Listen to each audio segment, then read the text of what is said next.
Hello, hello. How are you folks doing out there? I hope that you are enjoying this beautiful Sunday morning.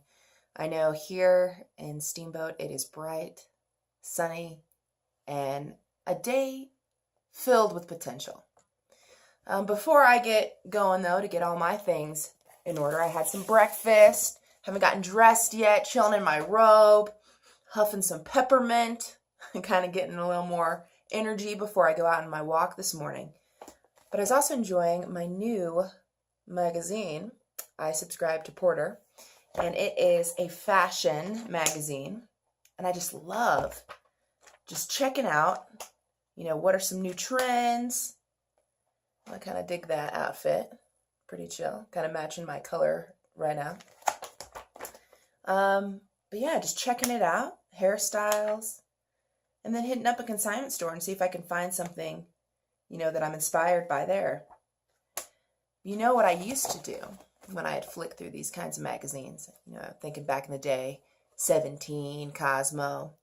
I would find a girl just like this. And then I would say, oh my God, just look at her arms. They're too skinny. They're too small. I mean, look at her legs. What kind of person has legs like that? I mean, she's pretty in the face, So, I share this because there was a point when I would thumb through these magazines that I was in a lot of judgment. And it's funny because a lot of us, men and women alike, have had judgment of our body and felt like our bodies weren't good enough. And so, oftentimes we turn around and be highly critical and highly judgmental of others. One of my spiritual orientations is that we're all one. We're all connected. Ooh, cliche, right? Haven't heard that one before. Lion King. Okay, hear me out. When I attempt to hurt my brother, I really hurt myself. As soon as I say, oh my God, did you see her fat ass? Then automatically, within my mind, creates the judgment and fear of my own ass. So the next time I'm wearing a certain kind of jean or whatever, I build in an insecurity like maybe my ass is too fat. Simply because I said that. So if I talk and say, somebody is so talkative or, they are too opinionated, I'm building in that judgment within my own psyche. So the next time I have opinion, automatically I will remember being opinionated is bad. Remember you said it about so-and-so? Bam. I have doubt. I have insecurity. I have judgment of myself. So I really challenge you when you're around people who seem judgmental to have compassion for them, because their judgments of others are only a reflection of how critical and judgmental they are of themselves. I also challenge you to resist the judgment. Find peace within and just know that that judging voice doesn't have to be yours. You don't have to own it. You don't have to say it out loud. You don't have to play with it. You don't have to throw a ball to it. You could just watch it come and watch it go. Now I share this because I know a lot of us have backgrounds from our faith, from our parents, the way we're raised, that, judgment itself is neutral. Shall I eat this crazy looking mushroom that's growing in this forest? Or from past experience, is this a good idea? Judging is a neutral thing, an action, discernment. We often think of judgments as being critical and not a great thing. So there's a place to judge, and there's a place to let it go, especially when it's injurious to your own well-being and peace. And ultimately, isn't that what we want? Is peace and happiness? So, this has been on my mind this week, judgment. I certainly have plenty of it going through my brain, telling me how I'm not good enough, how I haven't done enough, I haven't accomplished enough. And then, of course, finding a critique in others and realizing, oh, that's really my shit. When I'm saying, oh, I can't believe they did that. That's oftentimes when I've judged myself for that same thing. They're embodying a trait I don't like about myself. And you know what that is?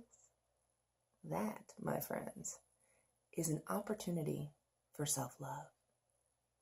To love courageously, despite the fact that sometimes I feel unlovable, to love myself and say, I am enough. So I just came into the office. Like I said, I was reading my magazine. I also was reading this wonderful gift from Lori Nelson, Neil's mama, The Woman's Book of Soul. And on point. This has been a theme. I've had some Facebook conversations, talking about it last night with some friends. We came over and we listened to some music. So I just wanted to read this real quick, and I'll leave you to enjoy and soak in this lovely Sunday. The title is Disrobing the Inner Judge. I just flipped to this. Crazy. Many of us seem to have a need to punish ourselves.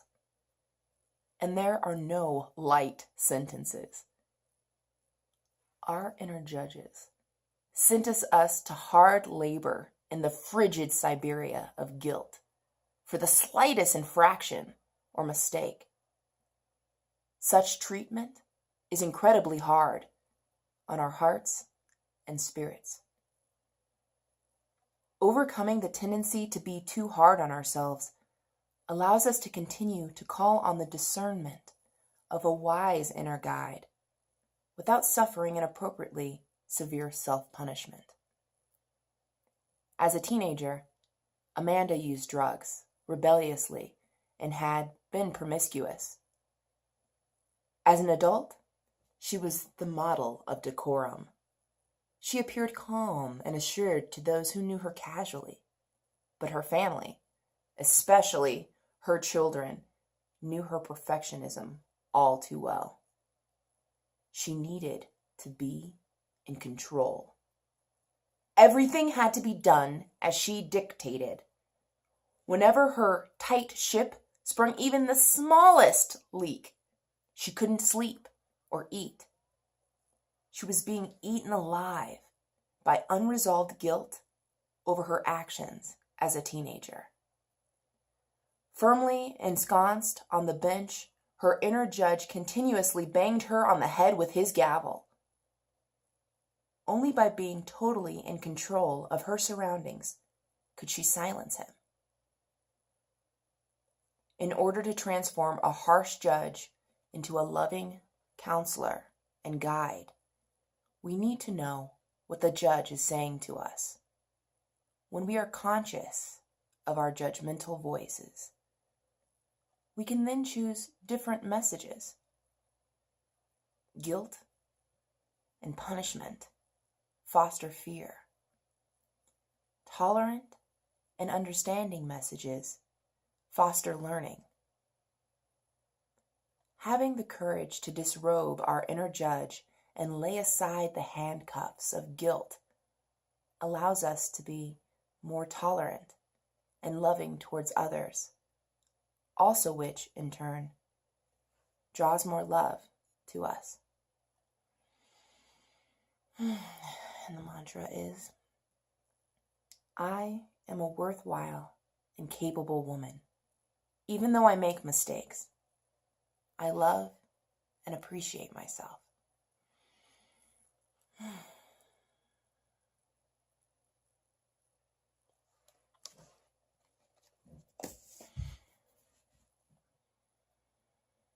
We don't have to block out or resist a judge within. We could just be aware, and we can make the choice of the type of discernments we want to make. And they don't have to be moralistic, right or wrong, punishment, guilt. It can be Does this work right now? Does this serve me? Okay, let's see where we need to make some adjustments. Let's keep it light. Life can be easy if we let it. Okay, well, I hope this was helpful, and I just thought I'd share it because it's been a reoccurring theme. And for those of you who've sat through this long, I send you props, I send you love, and we're comrades. So let's stop the judgment in the harsh, negative way, and keep up the self-love and empowerment of one another. Much appreciation, much love. Happy Sunday, babies.